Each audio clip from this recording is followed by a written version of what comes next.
the place to fool. It's hot in hell, but the devil's cool. Don't keep Satan waiting. Don't keep Satan waiting.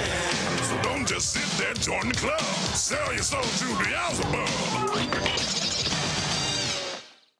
Hey, everybody, it is I, your favorite satanic streamer account, Jackula. The sin is in. So how is everyone? Hey, Catherine, how you doing? Knitting Samurai? Yeah, I understand it. You know, starting a little late. It's also Thursday. I just wanted to come on for a little bit and see how everyone was doing. You know, I'm probably going to be up a little late tonight because I got up late this morning. In fact, I didn't even get up this morning. I got up in the afternoon. I don't know. I don't know why. I just could not get to sleep for hours.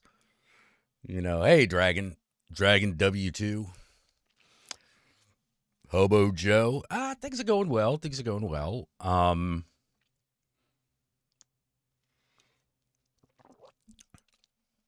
Had one of those weird days where it was really hard to like get started.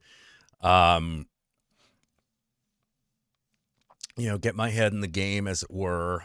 Literally in my case, because I write Babylon during the day. Yeah, Mojo Nixon was called back by the king himself to the great Waffle House in the sky. You know, gonna miss the dude.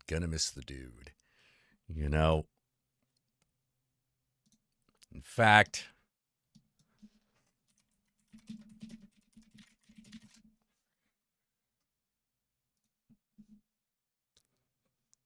let's have our own little tribute to him right now.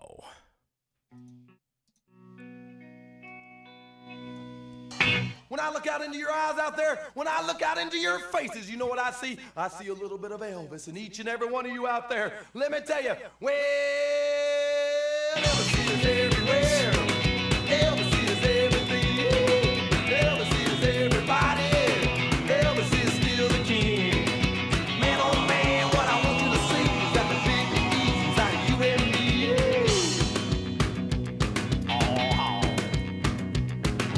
Elvis is everywhere, man. He's in everything. He's in everybody. Yeah, he did play Toad Super Mario. He's in your cheeseburgers. Elvis is in Nutty Buddies. Elvis is in your mom. He's in everybody. He's in the young, the old, the fat, the skinny, the white, the black, the brown, and the blue. People got Elvis in them too. Elvis is in everybody out there.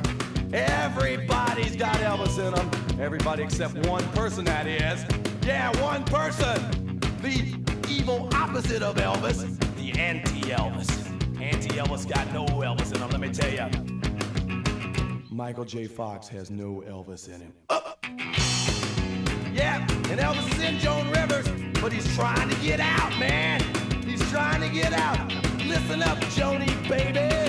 Elvis is everywhere. Elvis is everything. Elvis is everybody. Elvis is still the king. Man, oh man, what I want you to see is that the big ease inside of you and me.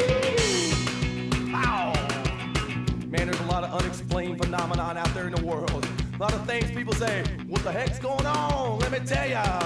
Who built the pyramids? Elvis. Who built Stonehenge? Elvis. Yeah, man, you see guys walking down the street pushing shopping carts, and you think they're talking to Allah? They're talking to themselves, man. No, they're talking to Elvis. Elvis. Elvis. You know what's going on down the Bermuda Triangle? Down the Bermuda Triangle. Elvis needs boats. Elvis needs boats. Elvis, Elvis, Elvis, Elvis, Elvis, Elvis, Elvis needs boats. Ah, the sailing Elvis. Captain Elvis. Commodore Elvis it is. Yeah, man, you know, people from outer space, they come up to me. They don't look like Dr. Spock. They don't look like Klingons, all that Star Trek jive. They look like Elvis. Elvis! Everybody in outer space looks like Elvis, because Elvis is a perfect being. We're all moving in perfect peace and harmony towards Elvisness. Soon all will become Elvis. Everything, everywhere will be Elvis. Why do you think they call it evolution anyway? It's really Elvis-lution. Elvis-lution. Elvis is everywhere. Elvis is everything. Elvis is everybody. Elvis is still the king. Man, oh man, what I want you to see, let the big easy out of you and me. That's right, ladies and gentlemen. The time has come. Time has come to talk that little bit of Elvis inside of you. Talk to it. Call it up. Say, Elvis, heal me. Save me, Elvis. Make me be born again in the perfect Elvis light. That's right. You got that Elvis inside of you, and he's talking to you. He says he wants you to sing. Everybody gotta sing like the king. Like the king. Get that leg going now. And get your lip too. Not no fool Billy Idol lip either. Everybody. Yeah, we're rocking now. Elvis is with us. He's with us and he's speaking to us. He says, peoples. He says, peoples. Everybody. Everybody gotta sing. Elvis is everywhere. Elvis is everything. Elvis is everybody. Elvis is still the king. Man, oh man, what I want you to see, let the big ease out of you and me. Elvis is everywhere. Elvis is everything. Elvis is everybody. Elvis is still the king. Man, oh man, what I want you to see, let the big ease inside of you and me. Elvis. Well, thank you, man. And, yeah, that is, let it be known that Mojo Nixon died after a cardiac event after doing a show, lying on the deck of a cruise liner with his boots on. It's because they were entering that Bermuda Triangle, and Elvis knew it was time to call Mojo back home.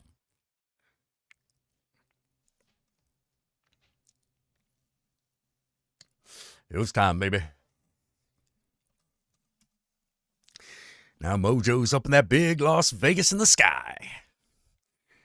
Oh man, I'm gonna miss him. I'm gonna miss Mojo Nixon.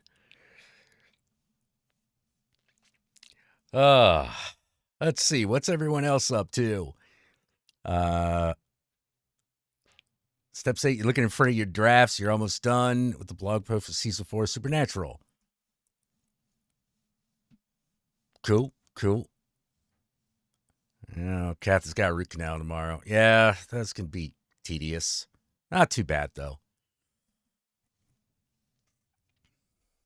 Oh, yeah, that's a punk rock classic.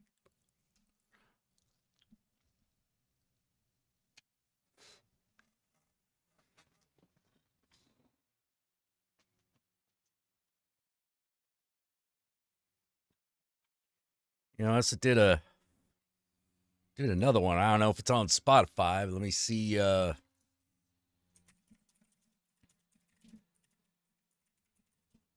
it is. This is Mojo Nixon with Jello Biafra, lead singer of the Dead Kennedys.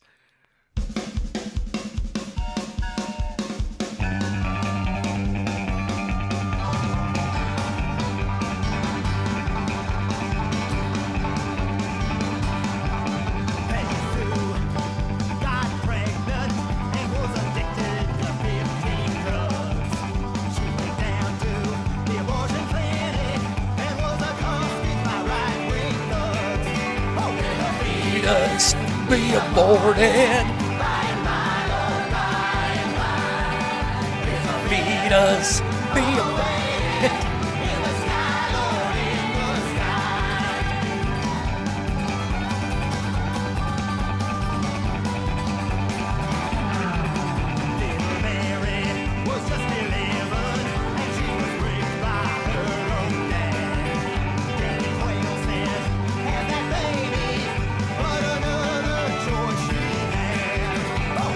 fetus be aborted?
That, of course, was Will the Fetus Be Aborted by Jello Biafra and Mojo Nixon.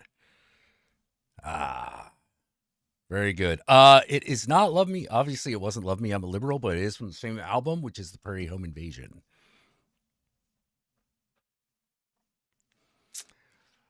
Yeah, just get Bluetooth speakers and blast it. I wonder how much are those blue boxes, those Bluetooth boom boxes?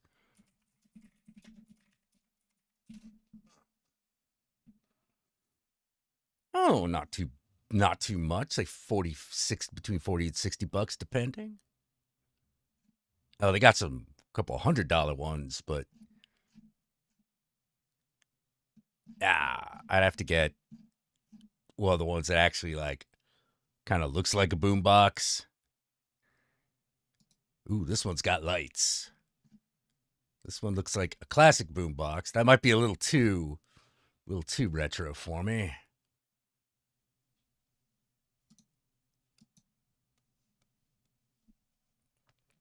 Yep. It's got a subwoofer.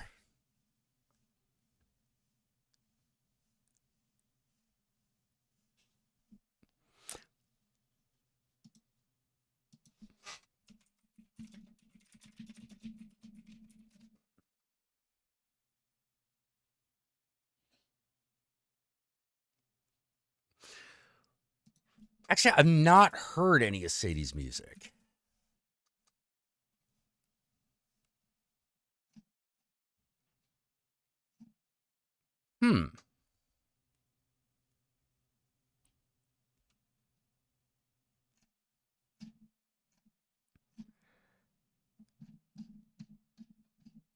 Wait, what's this? Inside the weird world of Adnan Akhtar's Islamic feminist cult. Okay.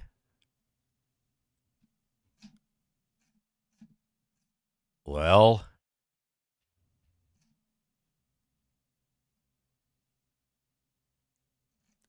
I guess.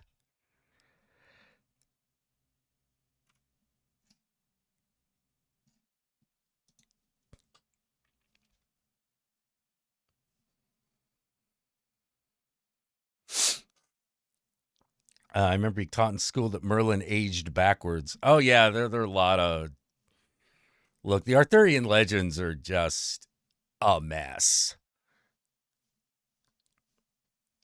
There's a whole bunch of them. I don't know how they all work together.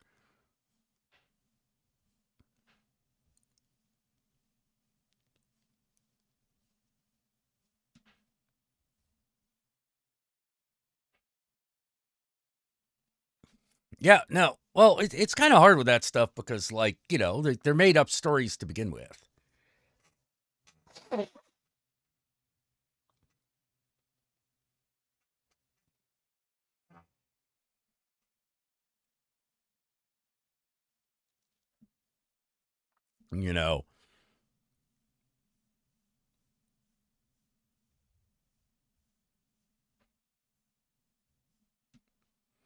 You know, there was a period of time where I was kind of into Arthurian legends, but like, it's not anymore. Not really my thing.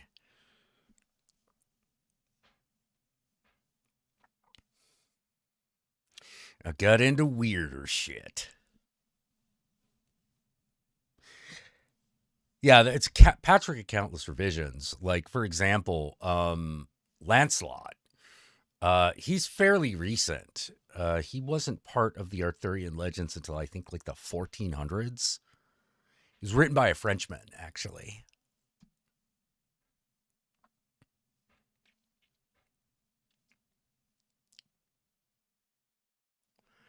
Well, also the Holy Grail itself also has a lot of different meanings. Like there are multiple Holy Grails that show up in the Arthurian legends. Um, like for example, where you get to the like the Fisher King. I don't know if that's supposed to be the same Holy Grail. Because in the Fisher King, the Grail represents human kindness.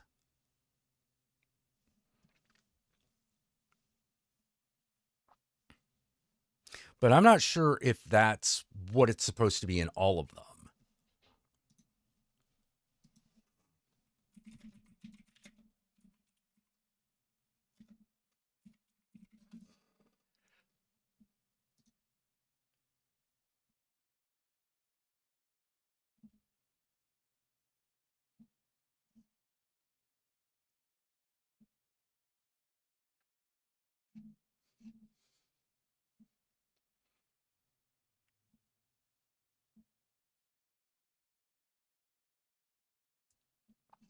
Yeah, a lot of the Knights of yeah, exactly. Like a lot of pop culture downplays this what the Knights of the Round Table could do. Like, yeah, and a lot of them, some of them have like straight up magic powers.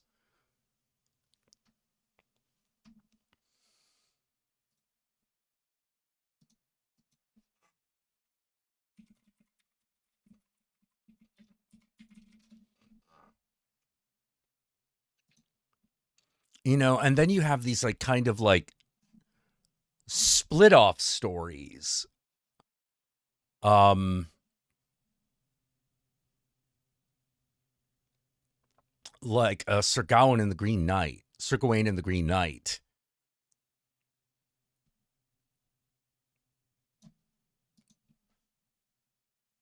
Which is also from a 14th century poem.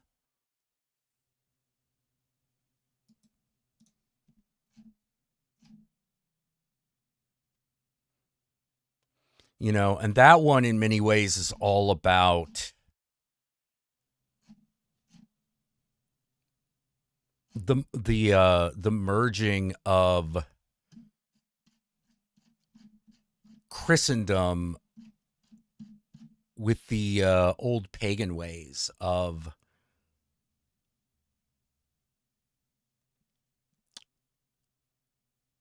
the old pagan ways of Western Europe.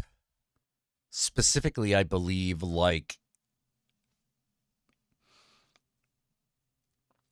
um like that area that we would call like Ireland and England.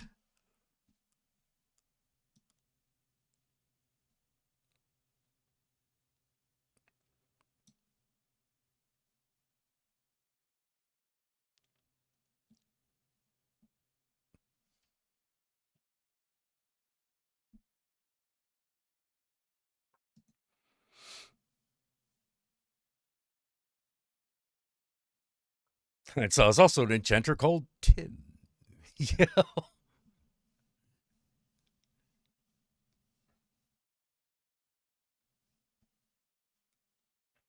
Well, yeah, the story of the Green Knight is the Green Knight's this guy who says like, yeah, I'll let someone cut my head off, but in a year's time, I get to cut their head off. Um, and they cut his head off, and then it turns out he can live without his head. He's the symbol of paganism.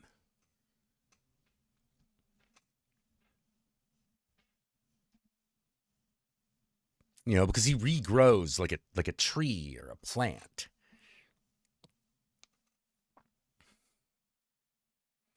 And the pagans were really hard to like stamp out. So they had to actually Christendom had to actually absorb them. You couldn't just get rid of them.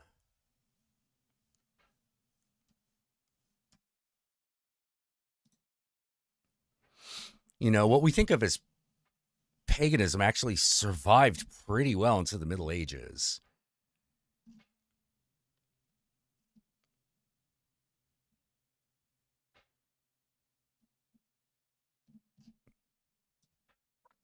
Survived a long time. They kind of don't like history doesn't really make a deal about that because most of the history is written by Christendom. Um, but yeah, they were all over the place throughout most of what you would consider European history. Like it wasn't like Christianity came and they just died out. Oh no. It's also why like that whole area why so much of the folklore is based around the fear of the resurgence of paganism or the discovery of pagan rituals in isolated places. Like that's kind of what they have, um, instead of like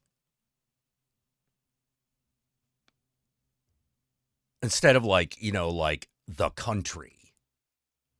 In America we got the country, whereas like okay, that's the big scary thing that, feels like a backwater, but in Europe it's paganism. The areas that still have like large pagan festivals, that's like the boonies to them. The uncivilized places, but of course like because it is because the conflict is also religious in nature, like the pagans are usually depicted in folklore as having magical powers. Think about every time you see like there's like a European horror movie and they find a bunch of pagans like the Wicker Man, probably being the biggest example. Um, it's all based around a ritual.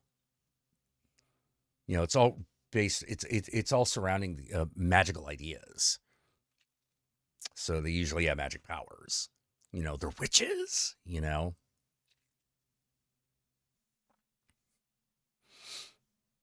Well, yeah, like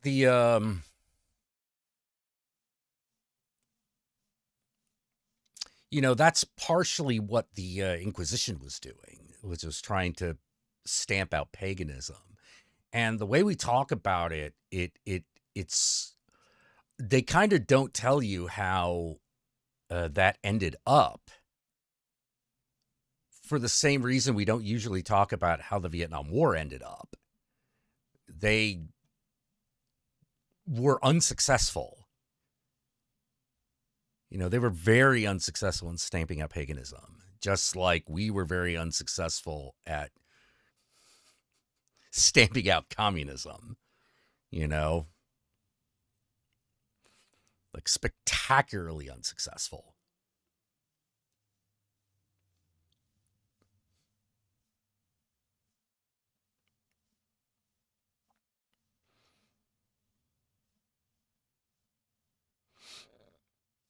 Skinnamarink movie, seen it? Thoughts? I think it's a really, really, really important exercise in filmmaking. I would rather it exists than it didn't, but it is a very boring sit.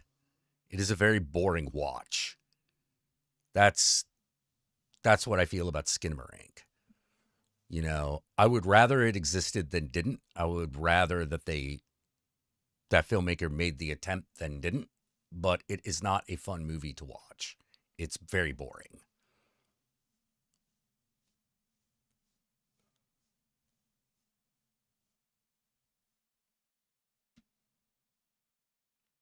Well, like the thing, yeah. Well, like the thing about paganism that makes it so enduring is that it calls to a part of the human experience that Christianity does not touch.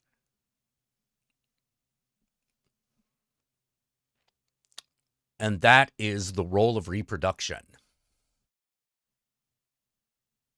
the role of sex. Paganism handles that. It discusses it. It's in its symbols. Christianity doesn't handle it at all. It just says, do what we tell you. And that's not really a satisfying answer. That's not good enough.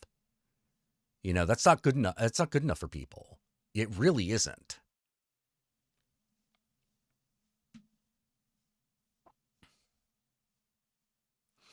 You know, it doesn't answer any of the questions. It doesn't even ask any of the questions.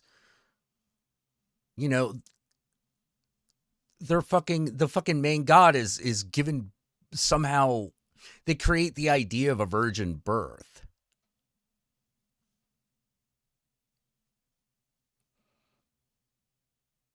Okay. Well, that didn't answer shit. You know, he's holy, therefore he's made from not sex. What? That's the dumbest thing ever. Like, when you put that in the context of every other, like, you put that in the context of, like, other mythologies, that's dumb. It's like, what? Okay. It's like, oh, can't God do that? It's like, I guess, but what's the point of that? You know, because the point of Christianity is obeying. You know, it's trying to get, it's just there to try to get people to buy into first the divine right of kings and now capitalism. That's all it is. And that's not really satisfying because people do have like spiritual needs. You know, they do. They do. Even the most avowed atheist has spiritual needs. And we try to fill that with we try to fill that hole. You know, and they fill it with weird shit. It gets filled with weird shit. It gets filled with like other articles of the culture. You know, and then they latch onto that as if it's fulfilling a spiritual need. Like, why do you think so many groups kind of fell to misogyny? It filled that gap.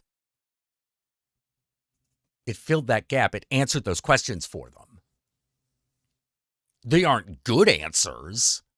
They're awful answers, but they're answers. It's like fascism. You know, why fascism? Because it gives you an answer. It's not correct and it's not good. It's awful.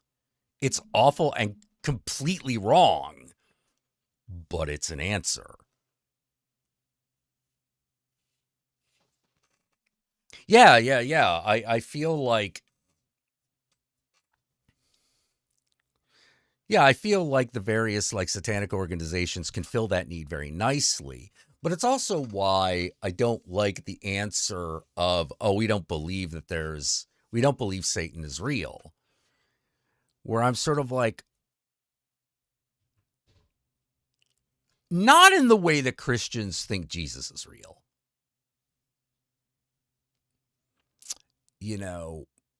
But that doesn't provide a quippy answer.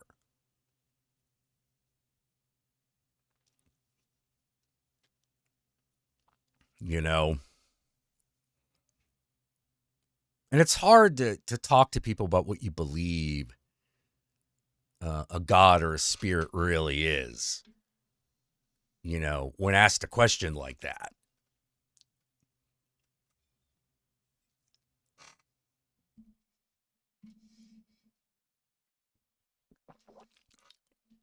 Because first you got to explain to people how you can believe something is real and not real at the same time. Now, I actually have a problem with the whole edifice of Christianity, the whole thing. I have a problem with the whole thing. Because it's so corrupted. It's like so corrupted. I don't know if there's any good left. I doubt there is good left. And that makes me very, very, very angry. I believe that the people who are good Christians would be so without Christianity.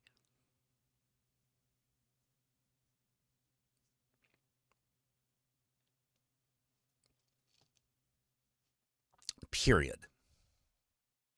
What I think he is now, particularly in America, is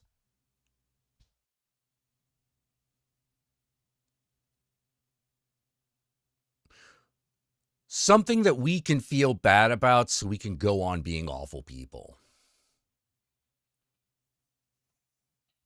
I think that's what it is at this point.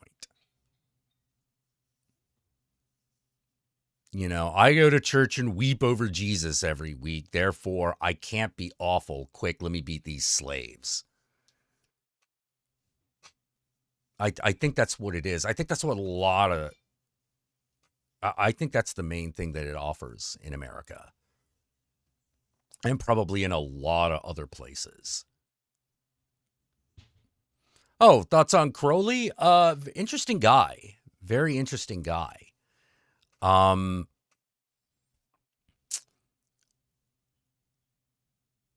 don't know that he understood his own creations, but that's fine. Very few creators do. Clearly he was an asshole.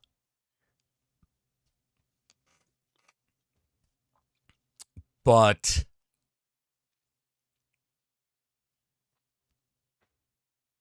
I don't know that I would rather live in a world that didn't have him.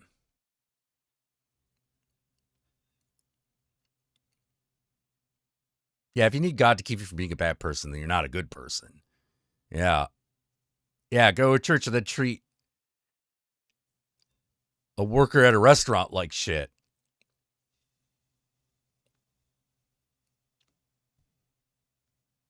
Oh, yeah. Crowley was totally a knob. Yeah, totally. Completely. Absolutely.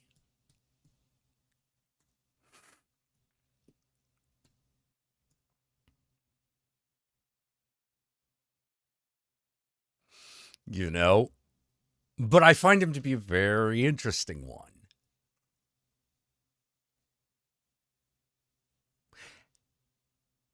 And like I said, I'm not entirely sure that he understood his own creation. Like to me, his real creation is the goddess Babylon. That's his real creation. Or discovery, depending on how you want to, you want to look at it. Because like I said, I believe, but I don't. I believe it's all real, but I don't believe it's all real. Yeah, you're a Thelemite and you still think he's a knob? Yeah. My biggest problem with Thelema really basically kind of comes down to one thing, which is I don't enjoy having to do math in order to understand a text. If it's a math text, that's fine. But I'm just trying to read. I'm just trying to understand what's written, and I don't want to have to decipher everything. You know, it's a lot of work. It's a lot of work, and it frustrates the fuck out of me because we don't even have, like for example, Book of the Law. You can't begin to understand that fucking thing unless you do a lot of fucking math. But you don't even have the cipher.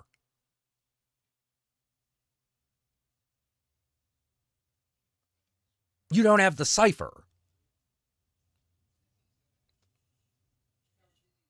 Yeah, tables are exhausting.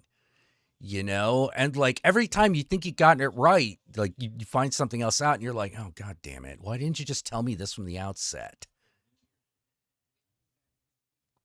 You know, why did I have to decrypt it myself? Is there really any reason for this? Because if there is, I don't think it's for my benefit.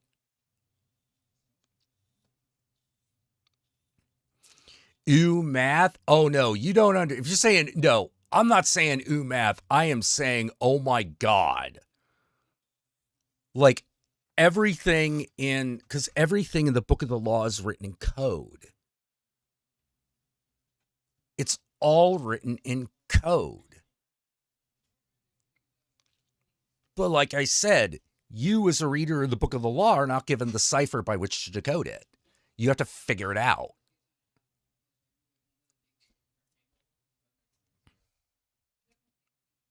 Well, Crowley had this belief that if you could prove something mathematically, that meant it was real. Which, there's some stuff to that. There's something to that. He's not entirely wrong, although I think he's taking that concept a lot farther than is reasonable. But then again, that's why he's Crowley, you know?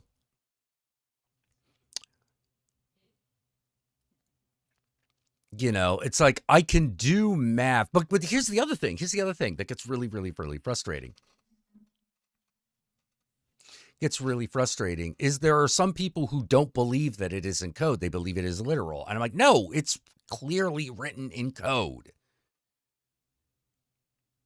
It's clearly written in code. That's why because there's no other reason for a 20th century writer to write like this. Yeah. Math plus gematria plus Enochian. Yeah, it just plus Greek. It just keeps going on. You know, to the point where you're like, am I even like, are the English words anywhere close to the meaning?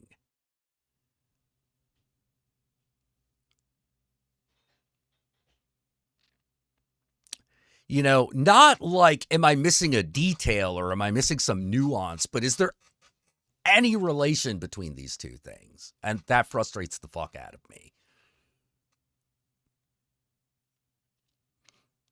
Because talking in riddles is one thing. This is a riddle within a riddle within a riddle within a riddle. You know, but it also doesn't tell you that there's also no indication that it's a riddle.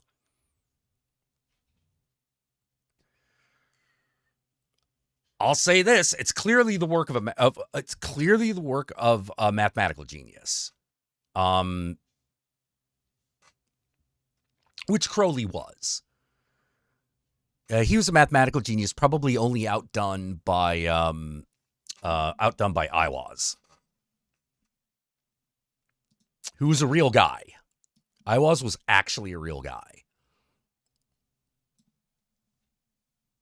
Yeah, he wanted to be so smart, and while that he was right because that gathered a lot of people to him, it's frustrating as a person who's trying to crack the ethos, trying to like crack open his ethos and study it.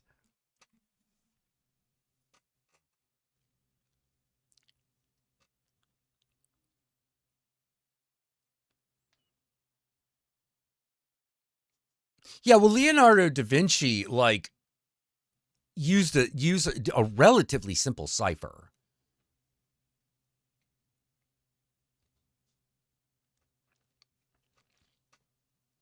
You know, he used a relatively simple cipher. Not, it wasn't one that everyone was you know, you had to be a little clever to figure it out.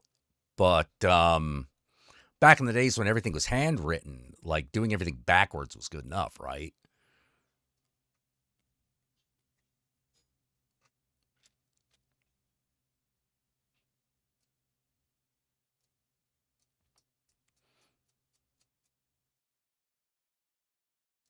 Yeah. Yeah, Crowley, you wanted to be so smart, man. He just needed to seem like he was the smartest guy in the room. And usually he was, to be utterly fair. Like usually he was. But of course there was one guy who was always smarter than he was. And that would be Iwas. Let's see, what was his actual name?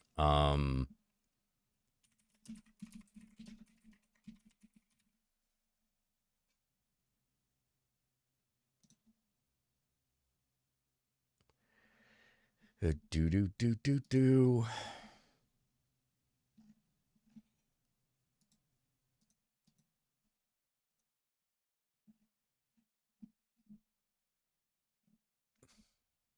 Samuel Iwas Jacobs. Samuel Iwas Jacobs was definitely smarter than Crowley was.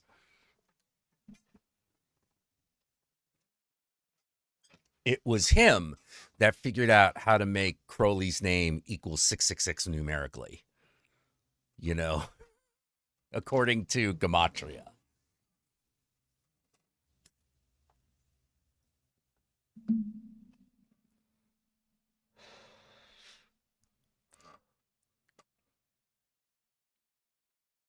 Oh, him getting kicked out of the Word of the Golden Dawn. Holy crap. Like,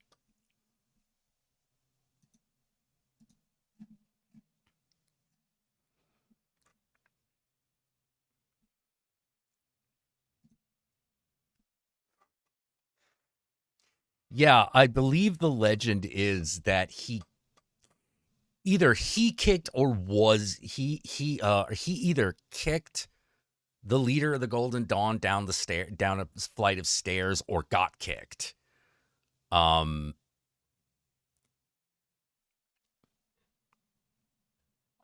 you know, as the story goes. I think Crowley was too earnest in his teachings. Oh yeah, yeah, I will go that far. I will go far enough to believe that Crowley believed in what he was doing and was not being cynical. I do not believe Crowley was cynical in his beliefs.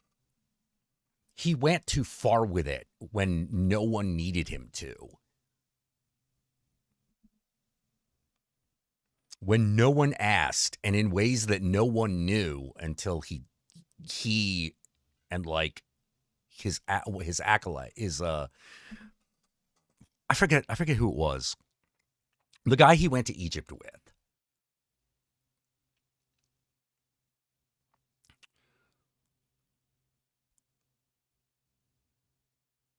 And I'm spacing on that guy's name. But basically there are a lot of stories that came out like kind of after Crowley's death that were sort of like, don't tell anybody that we did this. Um and they do prove that he was sincere, at least about his beliefs.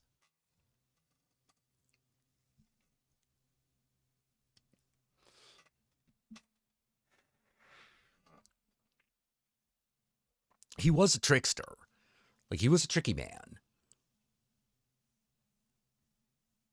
I believe Hubbard was a clever man, but he was not a tricky man.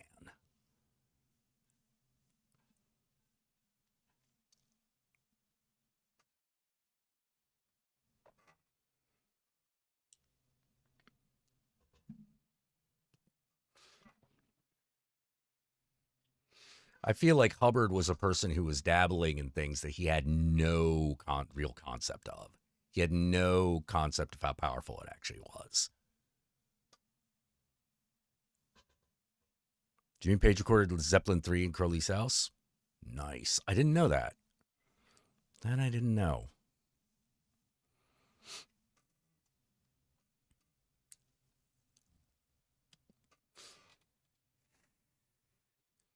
I know that the Rolling Stones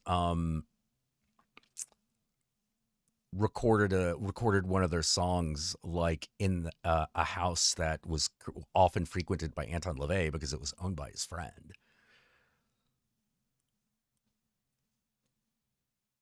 Well, Crowley was a believer. I do believe he was a believer because, if for no other reason than he did walk away from it.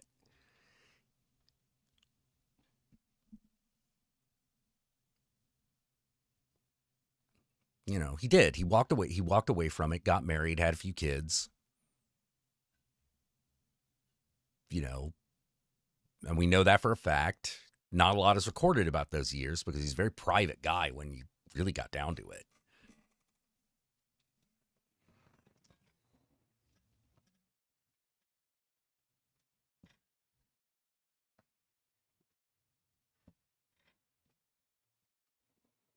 Yeah, it's funny. Anton LaVey was the same way. He's strangely like there's the performer Anton LaVey, and then there is the man, and the man was very private.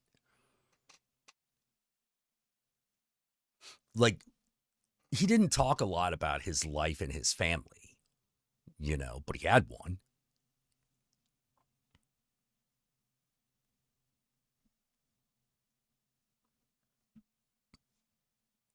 Do I believe in ghosts? Well, it depends on what you mean by that. I don't know if ghosts are real in the sense that there is an intelligent apparition that literally moves around. That I don't know. But I believe people see them.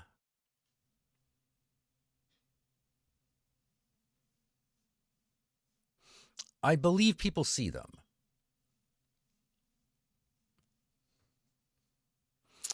But I believe all magical and supernatural things that may or may not be real, people mainly psych themselves out.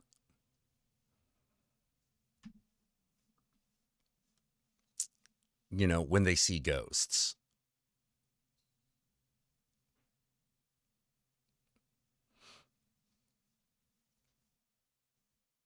I believe that they exist in the mind, definitely. I definitely believe that ghosts exist in people's minds.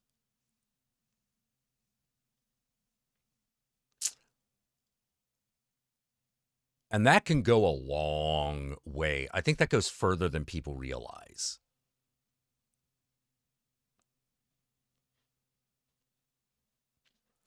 You know, I believe that there's this kind of membrane between the imagination and reality that's somewhat porous. And I believe that we are those pores. We are those openings. Because we make things out of nothing all the time. It seems to be one of our gifts. You know, that's why art is so important. What existed before the song someone wrote? You know, where was that? Yeah, nothing is true, everything is permitted. Yeah. That I believe is actually what Crowley meant. You know, that most things are true in some sense. But what that sense is sometimes mysterious. You know,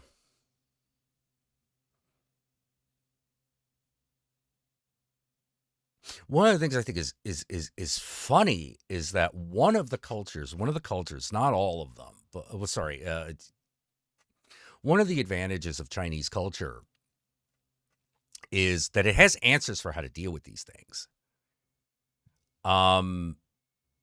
And the answer usually comes down to recontextualizing everything. You know,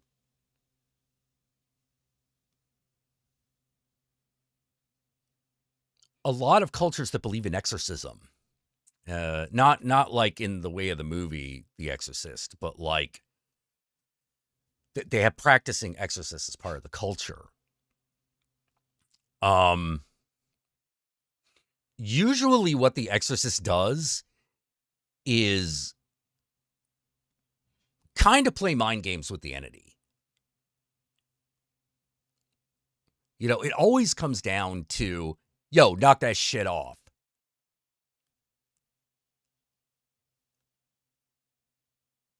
Knock that shit off. You're not supposed to be bothering the living. The hell's wrong with you? You know, you kind of black mom it. You know, like that's when you get down to it, that's literally what it is. You know, and like in a lot of Asian cultures, a lot of it just comes down to like, oh my God, there's a ghost into here. It's like, all right, ghost. Hey, don't hide in that laundry basket. I see you. I see what you're doing. Get back here. Get back here. Get back here. Get back here. Look, there's going to be rules, okay? Because whether or not you like it, the living rule this fucking house. Got it? They determine what's real, what's not. And you being an asshole.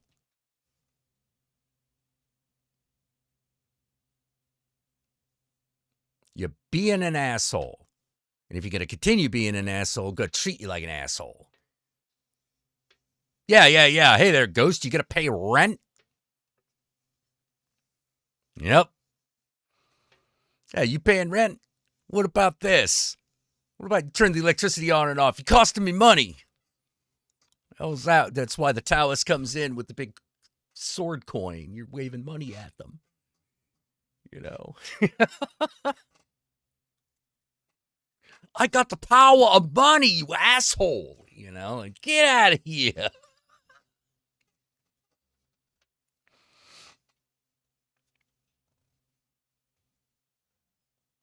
That's why my mom removes ghosts after chants don't work. Yeah, what? No, that's how you do it.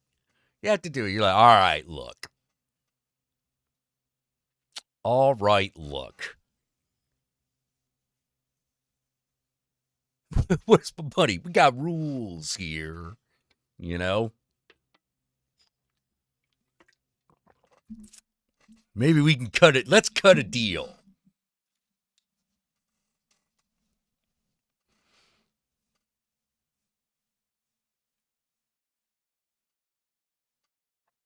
Go carrot on the go. Oh, no. You can't do that.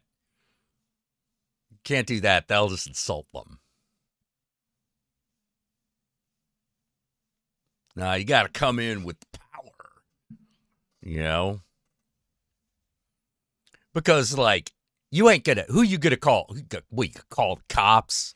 Oh, what are you gonna do? Call a priest? No. You tell the ghost you're gonna call a priest, they don't give a shit. You say you're gonna bring in a shaman. You know? Bring in that guy who's a little bit fucking nuts. You know, then it's an issue. Then the ghost is like, oh shit. The crazy guy. He might have powers, man. La chancla fantoma. Yeah, exactly. Exactly. Well, you think that don't work? That's Abuela's power, man. That's her focus. That's a magic wand, dude. That's her magic missile. Hits every time. Does die 4 damage. She don't need to make no attack roll. Yeah. What are you gonna do? Call the Ghostbusters, Karen? They don't exist. Fuck you. You know, like, no, you can't.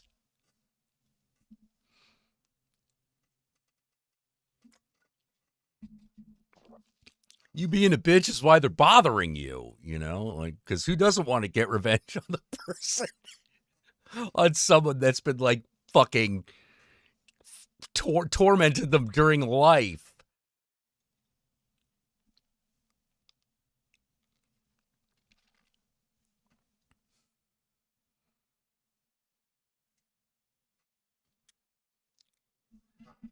Yeah.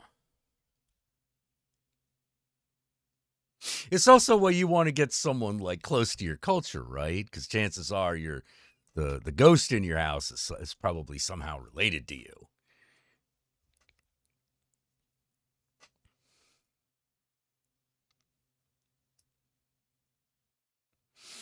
You know,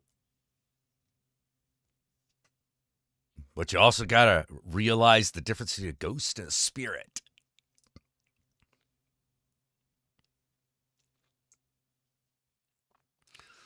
You know, a ghost is concerned with people. A spirit is concerned with an idea. You got to be careful. Plenty of overlap, but like, you know, always keep that in mind. Hey, Glenn Willis, what's up? I was working all that jazz. It's okay. I didn't have such a good work day. I was working on a problem and it only kind of got solved.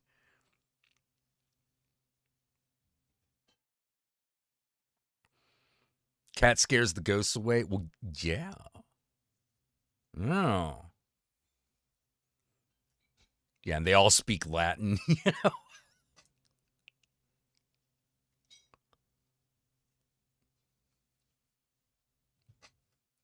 Something comes up to you and speaks Latin. You're like, all right, you got to get with the times, bro. No one's spoken Latin in like, what, 500 years? And even then, they didn't speak the right Latin. So what are you coming at me with, bro? Who are you really, you piece of shit? Who the fuck are you really coming at me with Latin? Not even proper, like, fucking church Latin at that. Bullshit. Give it what? What?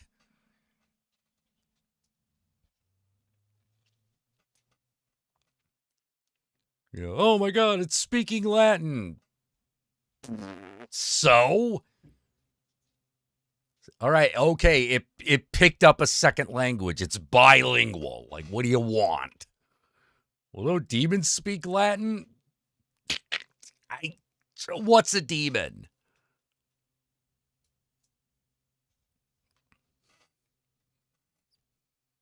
What's a demon, man?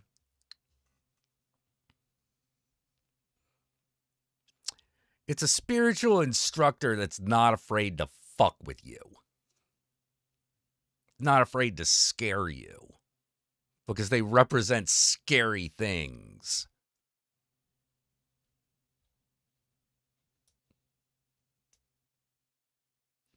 You know, they show a culture's hang-ups. Why do you think all these demons want to have sex with people? It's because of Western civilization. Sex is a huge fucking hang-up. You know, it's why in all the pagan ones, it's like, oh yeah, we just fucked and, you know.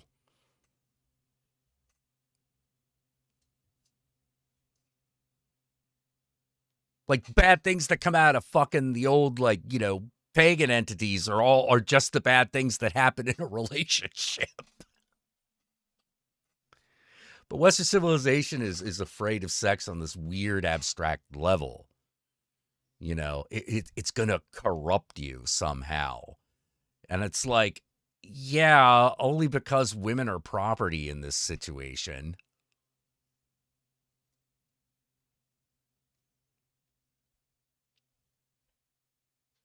You know, it's kind of why, like, I don't like that whole idea of guys going like, I'm not paying for a woman. And I'm like, so you want the liberty of not having to do a monetary exchange without any of the responsibility that comes with. And I'm not saying that's good. But what are you what system are you signing up for, man?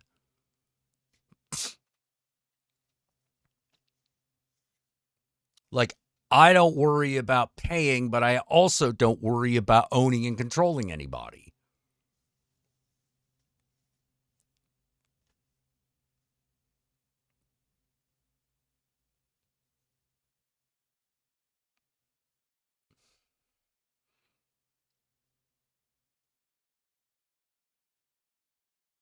See, demons fear confidence and positivity? No. In my opinion, wrong. Confidence and positivity is the thing that they're trying to get out of you.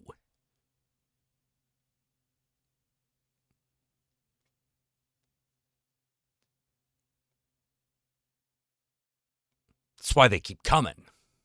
So they keep poking at you.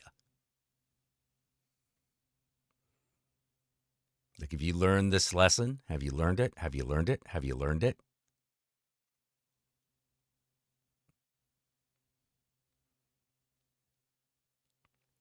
That's my take on a demon. It's trying to get you to understand something.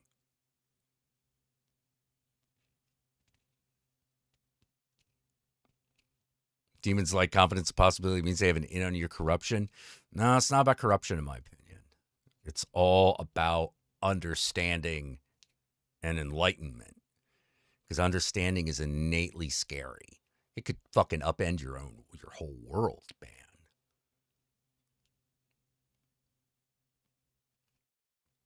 Yeah, and demons sometimes get bored. You know, like, why is the shaman always like in a cave?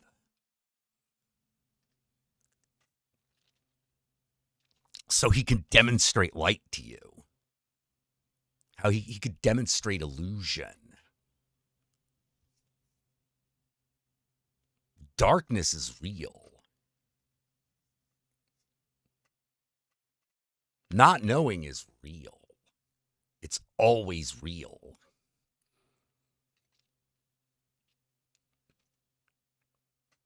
The light can reveal truth, but it can also be an illusion.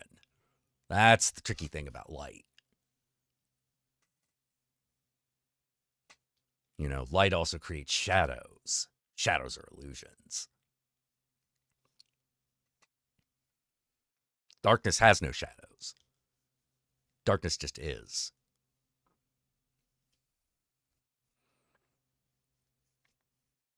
You know, demons are things of the darkness. They're not necessarily things of evil. They can be. But more than that, they are things of light. They are things of darkness.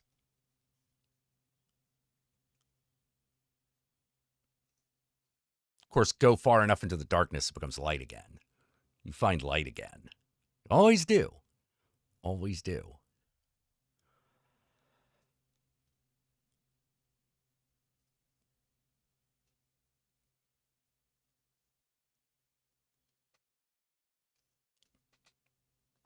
Yeah. You know, because think about it. Like, think about it. Think of all those cave paintings. Why caves? Well, like, they're walls, yes. But it's really all about holding that torch, that fire, and seeing it.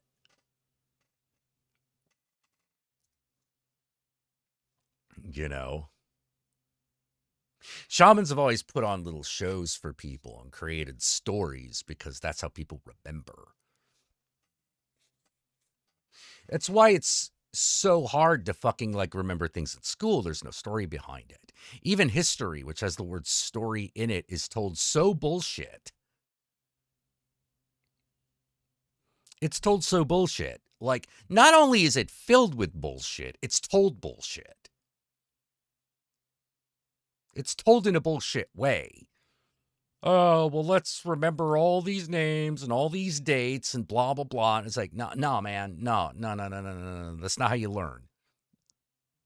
That's not how you learn. You learn by relating these events to other things that were happening at the time and things that came before and things that come after. Yeah, opening of Amazing Stories. No, the opening of Amazing Stories had it absolutely correct. You know, starting with the light of the fireplace and ending with the light of the television. It was absolutely correct. Absolutely. We love watching stories communally. Even when we watch them individually, we gather and talk about them.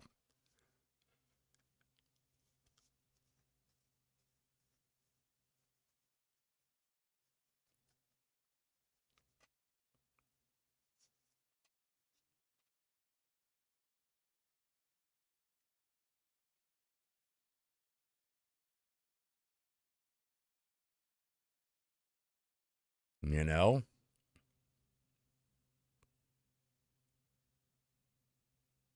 Yeah. Because that's what Lucifer is. Lucifer's the light bearer. Lucifer is the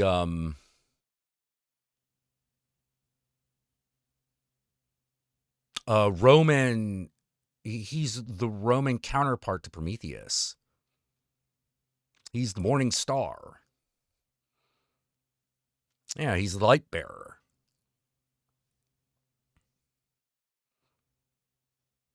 But he's also the defier of the king. He defied Jupiter. Lucifer defies Jupiter in order to do that. So like it's easy to make him a bad guy. You know, particularly if you're like, you know what, we need the populace to be a little stupider. So let's make the knowledge, you know, the god of curiosity, knowledge and light and magic into a villain.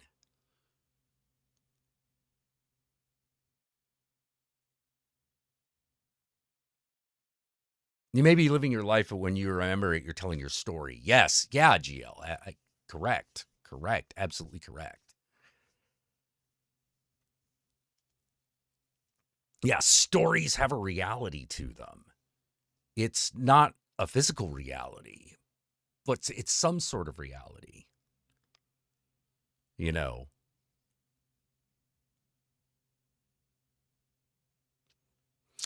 it's one of those things that's only that's real simply because we have made it real.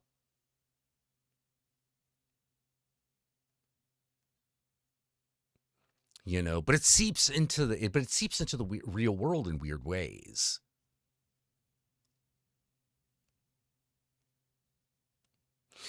Like, for example, Stephen King's It, in particularly the more recent films. Pennywise is now everywhere, and there are 1,000 versions of it. There are 1,000 versions of Pennywise that are out there walking around just waiting for someone to put the costume and makeup on. Have I read much of Gnosticism? Yeah, I have actually. Yes. We are all living in the reality of the archons looked over by Yaldabaoth. Yeah, I'm familiar with Gnosticism. Yeah, in the Mouth of Madness is a real story. The events happen in real time. Yeah. In the Mouth of Madness is all about that. It's all about it's real because he wrote it. And because everyone reads it and experiences it, it somehow becomes real. Like, that's the central fear. That's a central creator's fear, that you're going to unleash something awful into the world through your work. Because, hey, you could. People have done it on purpose. People done it on purpose. What do you think, like, Mein Kampf is?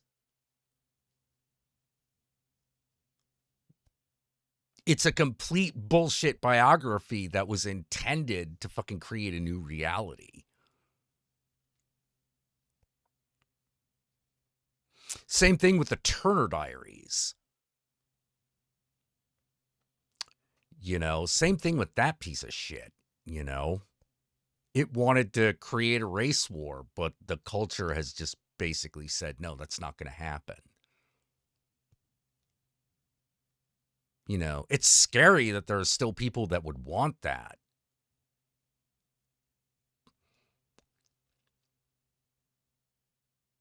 And for what?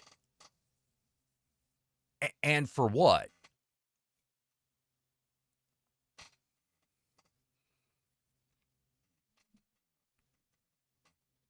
For the privilege of saying, well, we're the best? You have that privilege now. It doesn't have to be true in either circumstance. And it probably isn't. In fact, I know it's not. Do you read Sutter Kane?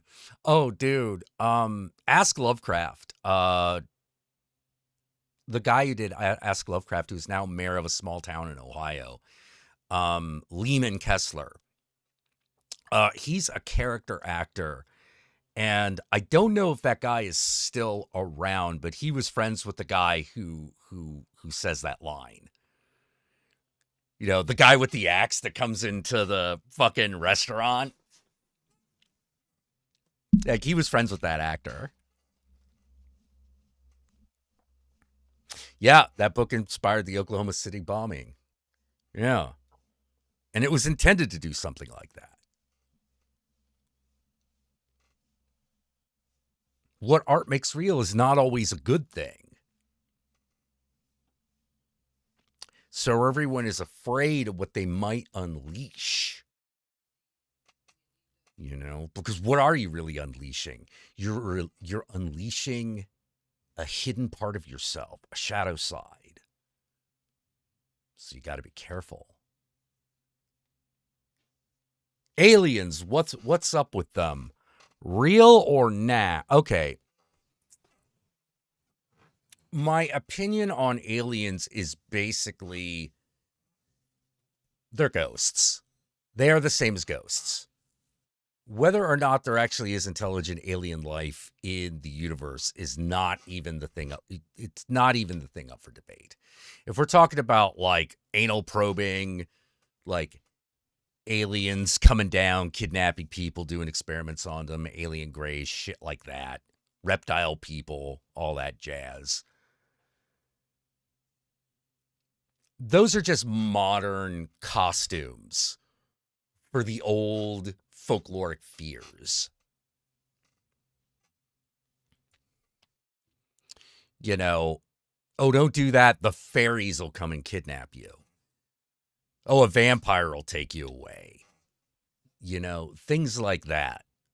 I don't believe aliens are actually aliens. It's the one thing I'm pretty positive on. Yeah. The American Cryptozoology. The angels is another thing. That's another one. Just crush your dreams getting probed. No. You can find someone to set up a scene like that for you. And they'll actually probe you. You know, you can get an alien finger dildo and have them use that. Trust me, you can get pretty close. Whether or not it's real, you can get pretty close to a fantasy. Just letting you know.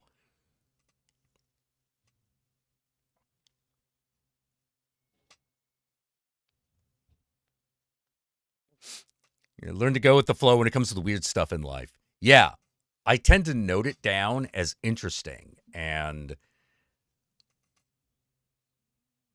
one of the things for me is when the weird shit starts piling up, I know I'm onto something.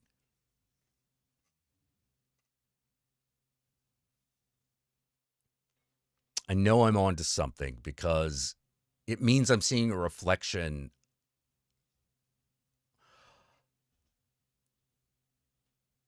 of what's inside in the exterior world, which means I'm really paying attention to it. But sometimes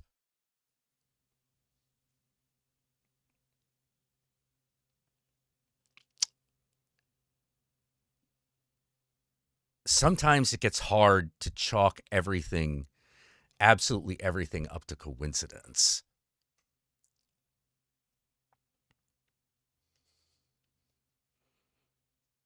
You will search Craigslist? Oh, no, you don't have to search Craigslist. Bad Dragon. Bad Dragon makes an alien finger.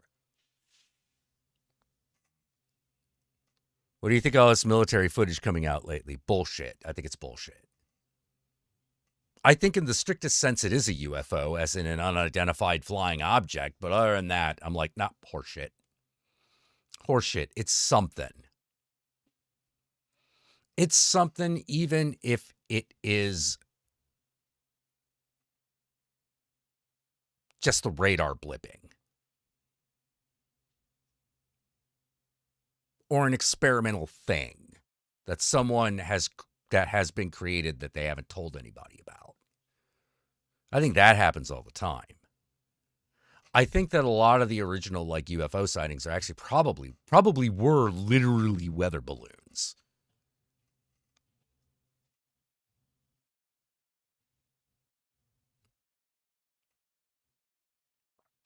You know, early experiments in plastic aircraft.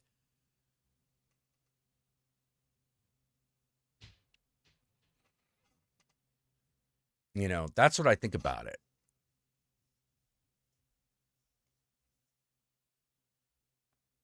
I believe in things but like ghosts, I believe that they're real in the mind. I've seen them.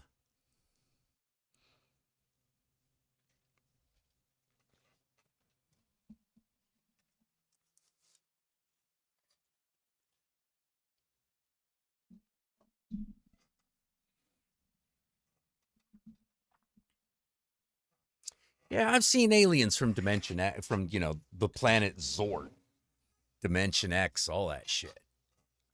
You know, but does that mean I'm going to wait for like a UFO at a certain time and date and place? Well, first of all, they would have had to have given me one.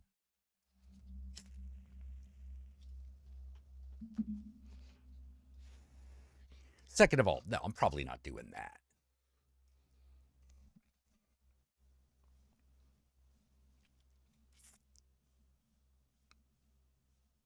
Any cryptids I want to bang? Depends on what you mean by cryptid.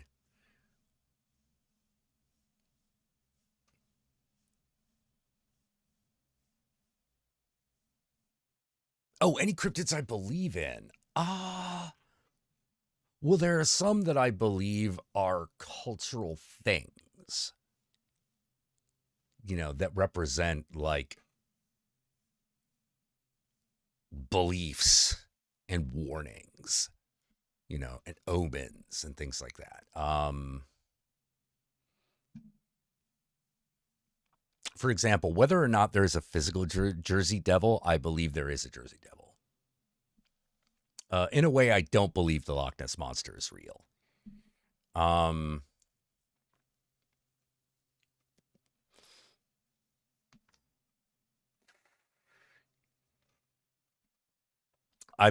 generally believe in the Kitsune or the fox spirits.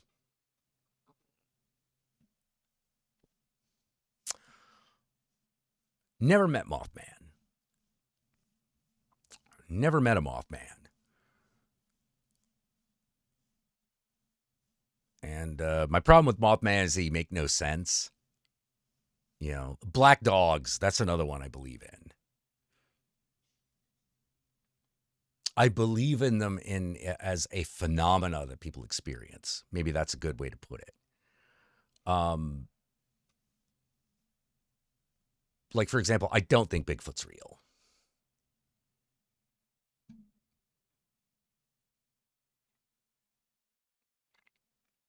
Yeah, because it seems reasonable at first, and then you really look into it, and you're like, there's no way. Like, there's absolutely no way.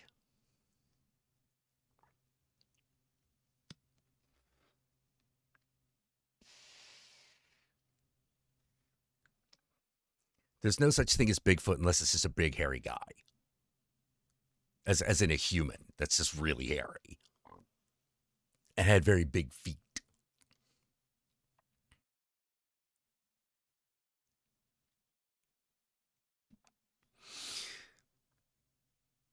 He's real to you, damn it.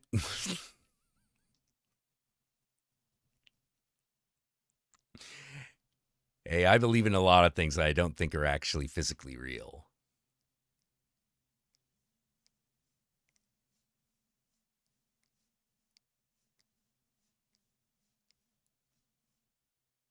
Oh yeah, the MIBs are real. Like all that has to be is government agents who are like, get the fuck out of here. You know. What's the thing about black helicopters? Well, there actually are black helicopters. Like the helicopters in and of themselves are not a conspiracy theory. Same thing with the Men in Black. Their existence is not in question. Whether or not they're these weird cloned alien beings, I don't think is real. But, as far as like fucking like intelligence agents who will come and have conversations with you, that's real.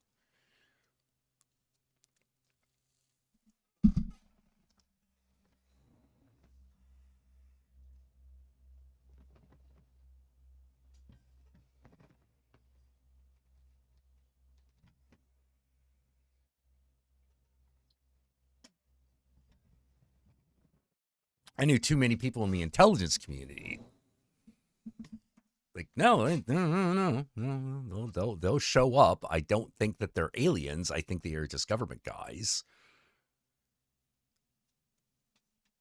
But that in of itself gets really scary, right?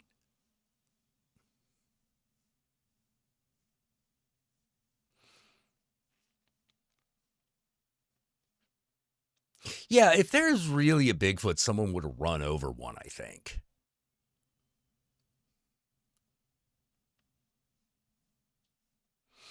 You know?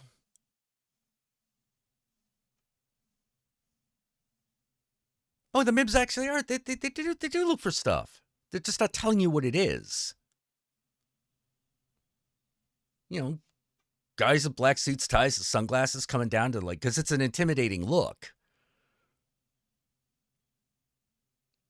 Yeah, they're looking for something, but they're not going to tell you what it is. That's why you don't send Sherry. Because not only do you want to know if someone knows something, you don't want them to know how you know. That's intelligence 101.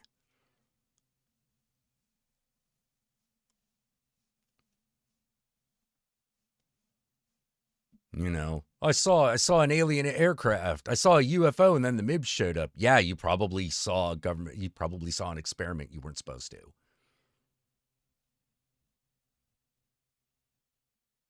Got too close to something.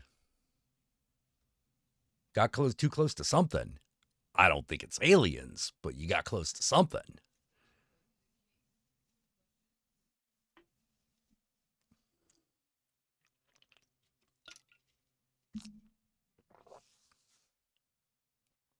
What they're really probably trying to figure out is what you saw and if you are a foreign agent. Because that would be their two big concerns. What did you actually see? Is it enough to actually be actionable? Like you could do something with the information? And are you loyal to the United States government? That's what they're really after.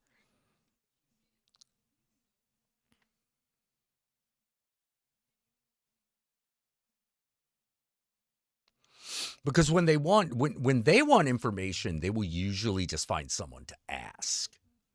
They'll still use all the intimidation tactics, but they will just ask.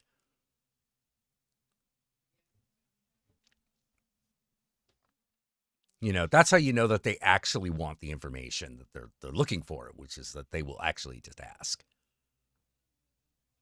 They'll still go through the whole thing of are you a foreign agent?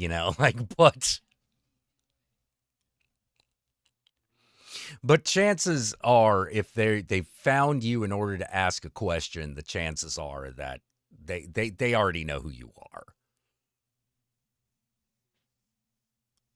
I kicked COVID's ass. I don't know about that. I lived. Got some scars, but they lived. Yeah? There is a dinner when you want it. Oh, okay.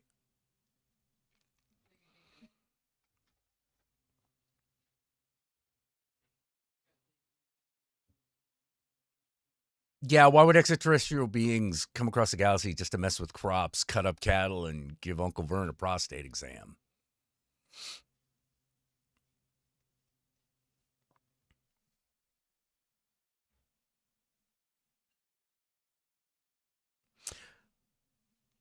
But yeah, I believe in a lot of things that I also don't believe in.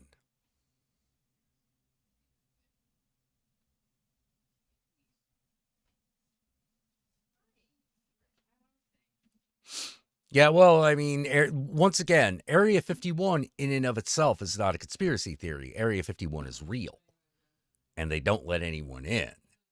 Probably because that's where they do all the experimental intelligence gathering shit that they don't want any other government to know about.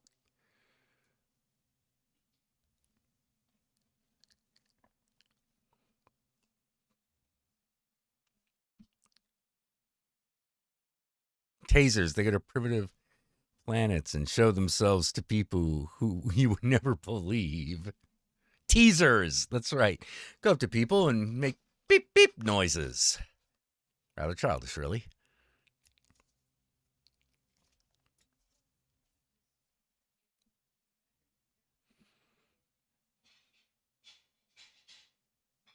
Oh, Bob Lazar. Jesus. Oh.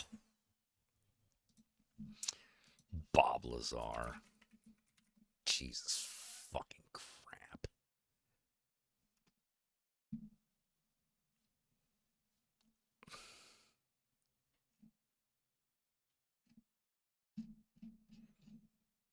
In my opinion, Bob Lazar is one of two things, probably a combination of them. A liar or completely delusional. Probably somewhere in between. Bob Lazar. Guy's a moron. And a liar.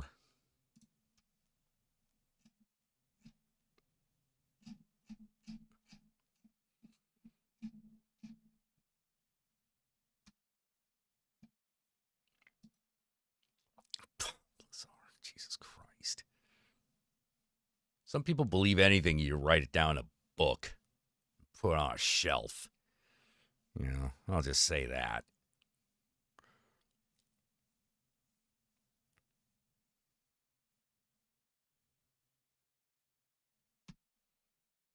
It's like it's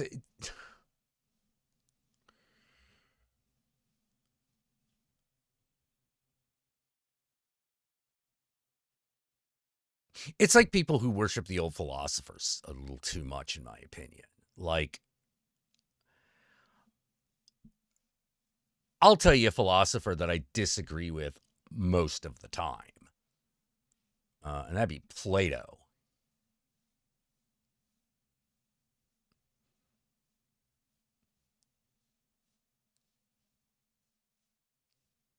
Holy fucking shit. Fucking Plato. He came up with the allegory of the cave and the ship of Theseus, and that's about all the good that he did. Even, actually, I got to be honest, I also think the ship of Theseus argument is also bullshit.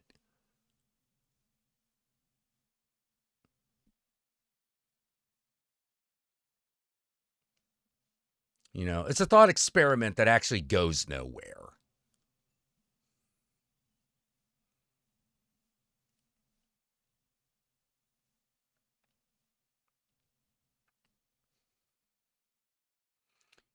Because my answer to that is there's still Theseus. Yeah. Does he still have a ship? Yeah. Well, there you go. It's still a ship of Theseus.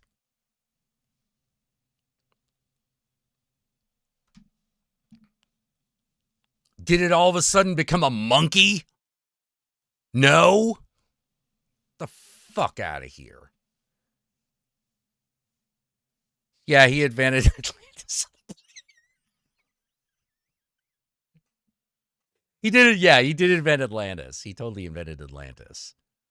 Atlantis was his weird, was like some sort of weird anti-fan fiction where he developed an entire civilization that proved how awesome Greece was. Because there was like, I don't know how to put it. Like he absolutely believed in like some version of like Greek exceptionalism, which I don't know. Egypt might have words. Phoenicia might have words, you know. The monkey at Theseus is like Dunstan checks in, but is in togas.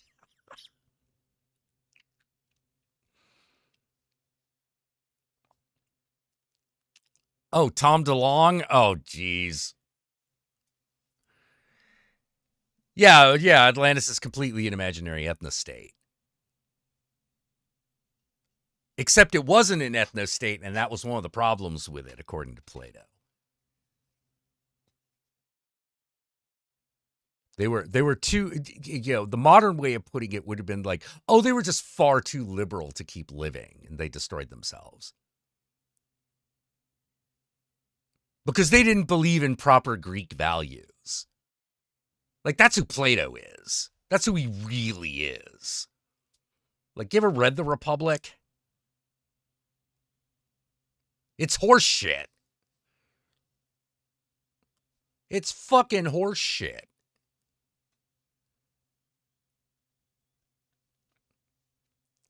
You know, like, I read the damn thing and I'm like, well, this is a Republican wet dream.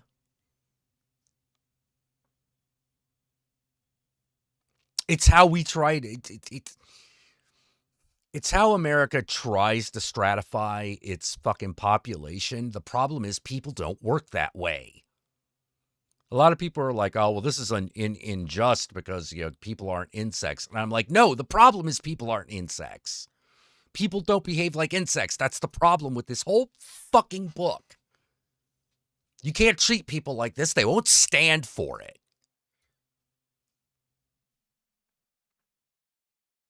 They won't stand for it. And we know that they won't because they don't.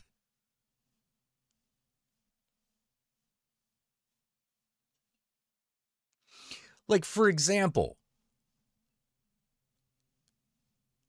all the people talking about, like, guillotines and pitchforks. You think they're kidding? They just haven't done it yet. It's just not bad enough for them to actually go through with it.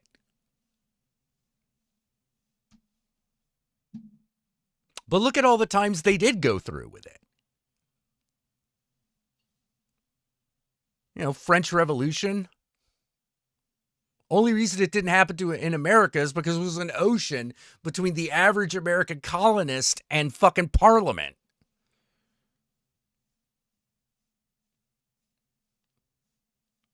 Well, yeah, but like the church is the example. Like if you want an example of what Plato's Republic looks like in action, it's a church. Everyone in their place, no one steps out of line, everyone stays in their strata. It's a fucking church.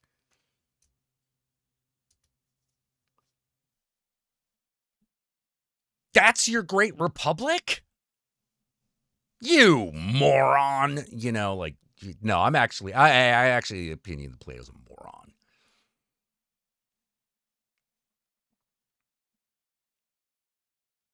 Fucking, he thought, that was a guy who thought he was smart. That was a guy who thought he was way too smart. That's why he was constantly outclassed by a guy who slept in a bathtub in the middle of a goddamn street throwing chickens at him.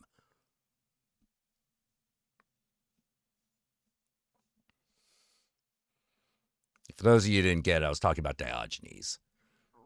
Diogenes the Cynic.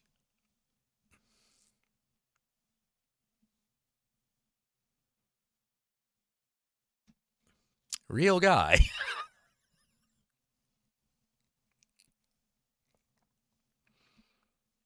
Yeah, but I got opinions. I'm also of the opinion that everyone reads Nietzsche wrong.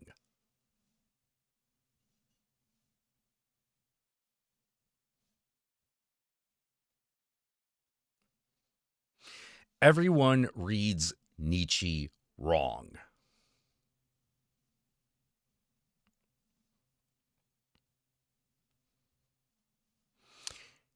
he is not putting forth nihilism as a viable option. He's talking about the results. He's trying to warn people of the results of nihilism, which so far he's been right.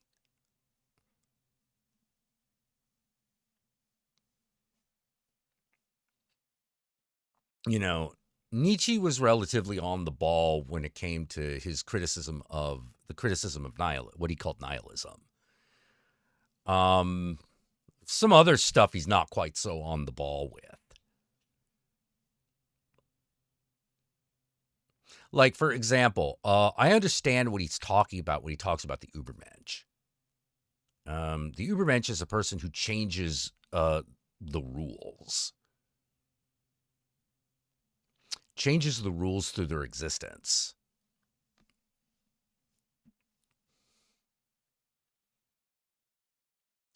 You know, but the idea that you would know who those people were is ridiculous. I like Jung a lot. And I hate Jordan Peterson because he was the one who brought Jung back into the popular consciousness, and his understanding of Carl Jung is beyond basic. It's just wrong. It is just absolutely fucking wrong. So that's why I hate Jordan Peterson.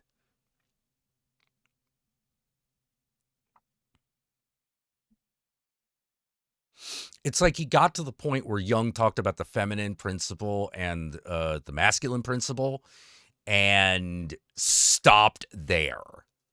That's who Jordan Peterson is in my mind. He read that part, stopped there, and said, good enough. Not even getting to the point where Jung describes what those principles are.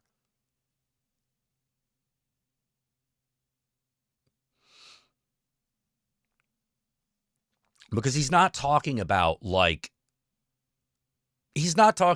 any one artifact of what masculinity or femininity is.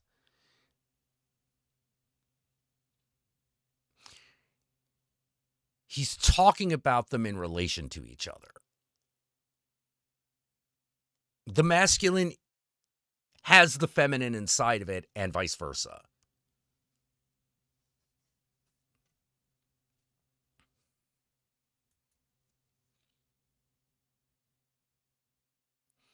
You know, one thing that Carl Jung was very right about. He's like, no, every human is a monster.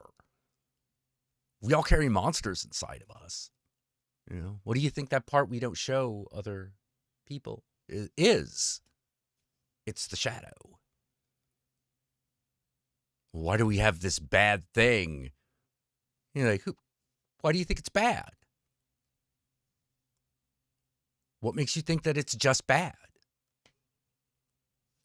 Because you're ashamed of it? Think about all the things that urge does for you. How it tries to keep you alive. It's part of you. It's part of you, and you must reintegrate with it. You must accept it. And and you can actually do that. Like that's not a huge pie in the sky, you know, ultimate enlightenment forever kind of thing. You know, it's not like reaching heaven. Accepting your shadow side is very achievable. It's not pleasant. You know, it's uncomfortable, but like it's doable. You can do it. It's not, in the grand scheme of hard things, it's not that hard. You just have to be very honest with yourself.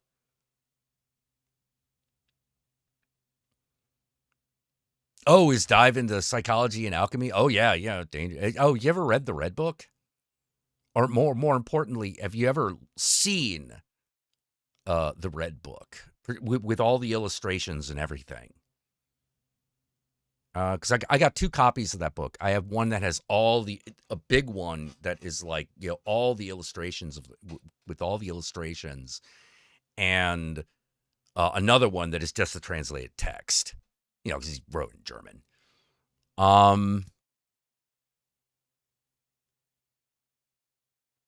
Speaking of Jungian, do you like Tool? Do you mean the band? If you mean the band, yeah, of course.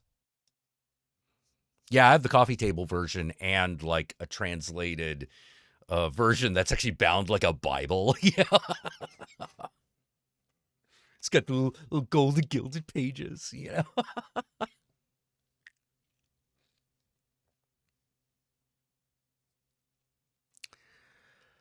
Should Link fight his shadow self or fuck it? Link needs to understand that his shadow self is himself.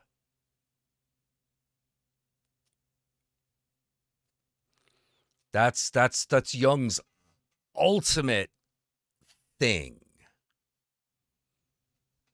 Your shadow self is yourself.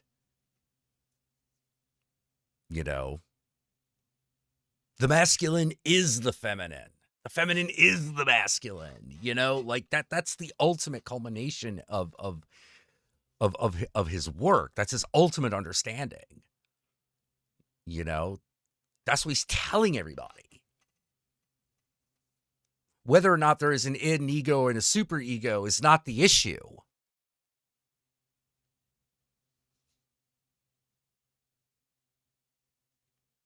The ability to heal lies within you.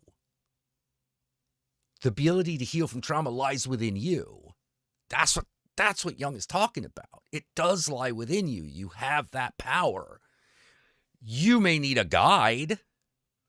In fact, a lot of people probably do.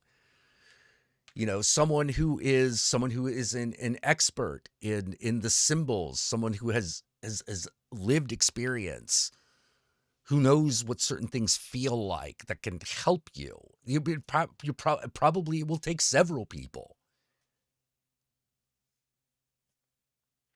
It will probably take several different people that you meet in your life. But that final transformative power to heal is yours. It's just hard to get to because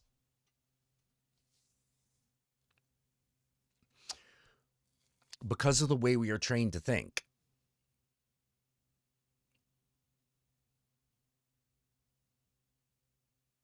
You have to stop thinking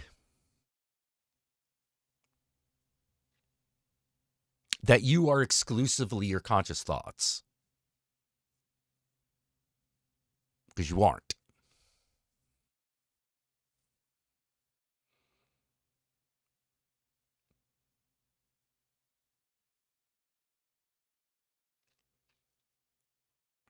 Yeah. Something you want to talk to me about in DMs? Yeah, sure. Just do what you have been doing. And, drop me a line. I'll get to it.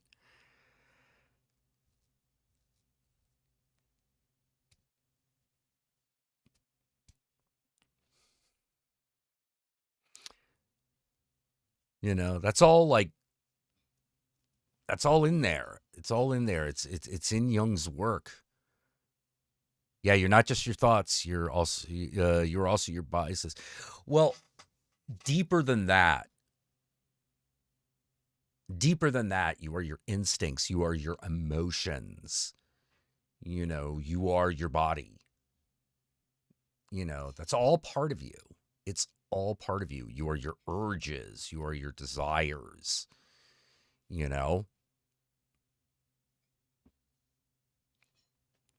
Yeah, power heart is actually super powerful.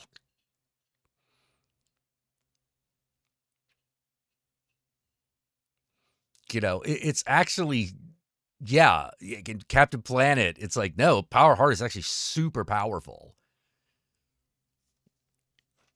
Like, the world changes on that shit.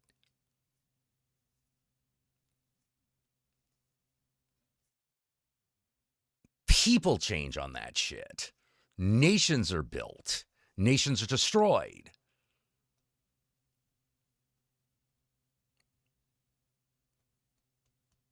Yeah, in the end, there is only you. Well, I don't know if I'd say in the end there is only you.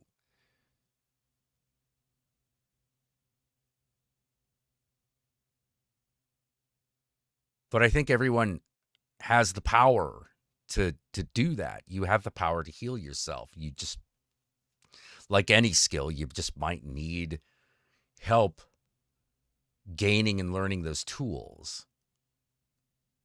And don't go thinking that drugs are a shortcut. They're not. So they're a tool. So everything else, they're a tool.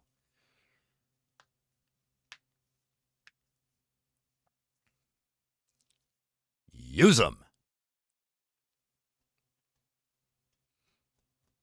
Use them and remember, if you don't feel right on a psych med, that's the wrong med. Get it changed.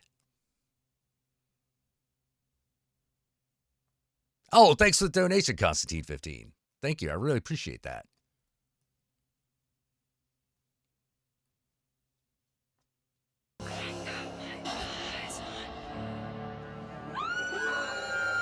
All right, thanks, Constantine. I hope to see you around. I hope to see you around the old streams a little bit more. Power Fire is powerful. You know, all the others are powerful, but Heart, that's people. That's people, man. And that's a big deal.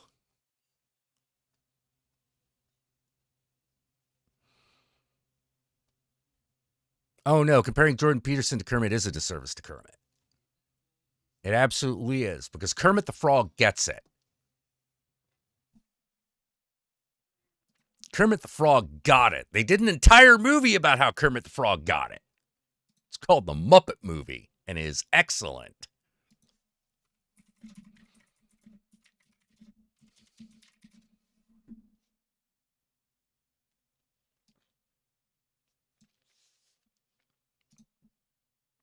I will show you.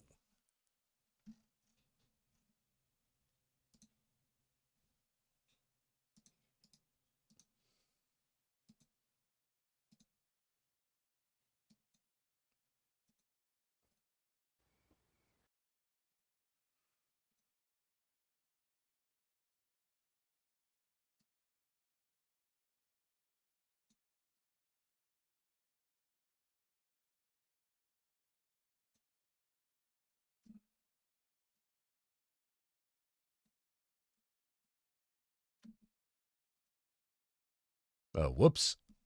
Hang on. I'll show you how Kermit gets it. I didn't promise anybody anything. What do I know about Hollywood anyway? Just the dreams I got from sitting through too many double features. So why did you leave the swamp in the first place? Because some agent fella said I had talent. He probably says that to everybody. On the other hand, if you hadn't left the swamp, you'd be feeling pretty miserable anyhow. Yeah. But then it would just be me feeling miserable. Now I got a lady pig, and a bear, and a chicken, a dog, a thing, whatever Gonzo is. He's a little like a turkey. Yeah, a little like a turkey, but not much. No, I guess not. Anyhow, I brought them all out here into the middle of nowhere. It's all my fault. Still, whether you promised them something or not, you gotta remember, they wanted to come. But that's because they believed in me. No, they believed in the dream. Well, so do I, but you do? Yeah, of course I do. Well then, I guess I was wrong when I said I never promised anyone. I promised me.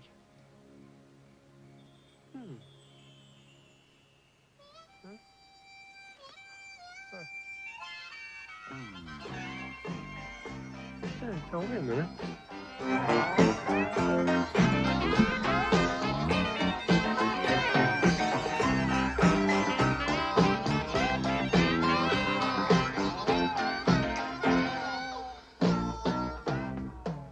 Hey, what's happening? At the moment, we're what's happening. Oh, great, wonderful, yeah. Zoot, hey, Zoot.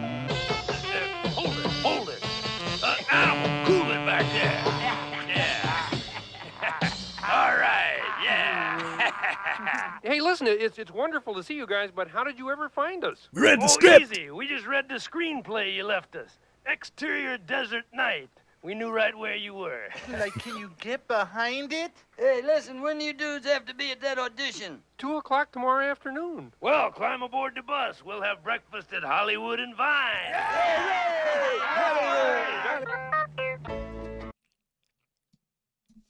Yeah. In fact, let's go out on this next bit.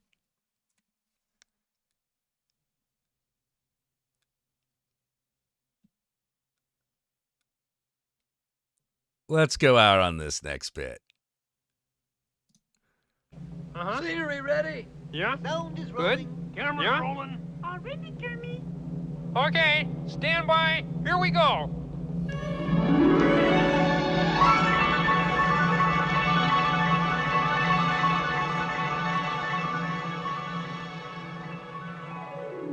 Why are there so many songs about rainbows?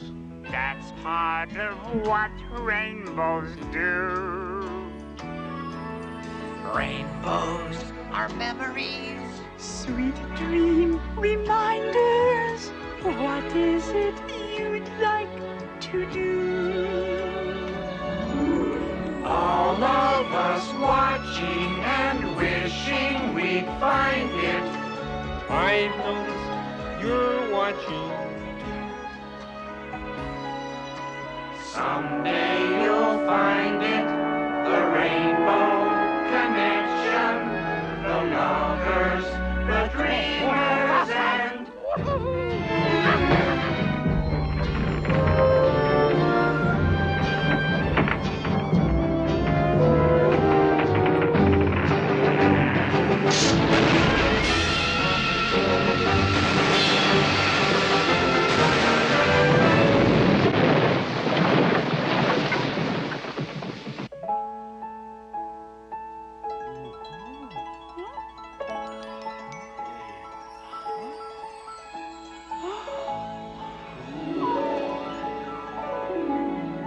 Life's like a movie, write your own ending. Keep believing, keep pretending. we've done just what we've set out to do. Thanks to the lovers, the dreamers, and you.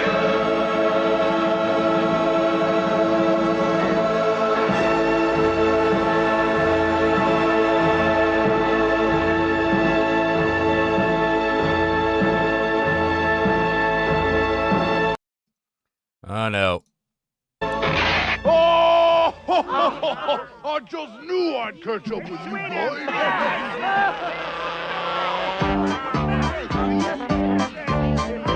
That's some Holy Mountain shit right there, boy.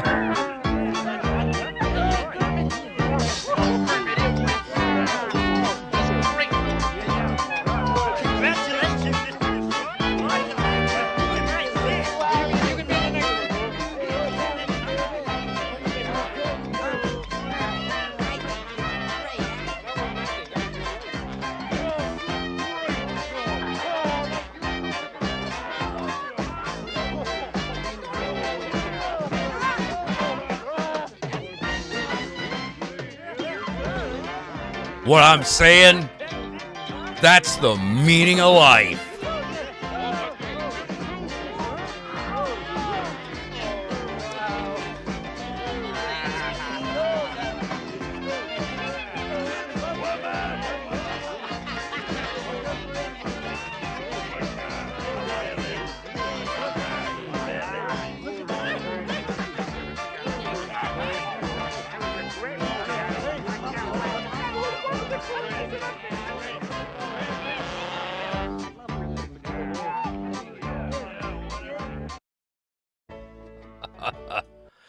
All right. So I think I'm gonna take off for tonight. I will see you all again, probably sooner rather than later. It was good meeting new friends. I want to thank Constantine 15 again for the donation. I hope to see you back. And until next time, remember, Satan and I love you all very much. Ave Satanas. Disco Inferno, remember to wipe your ass, okay? Smells. Take care.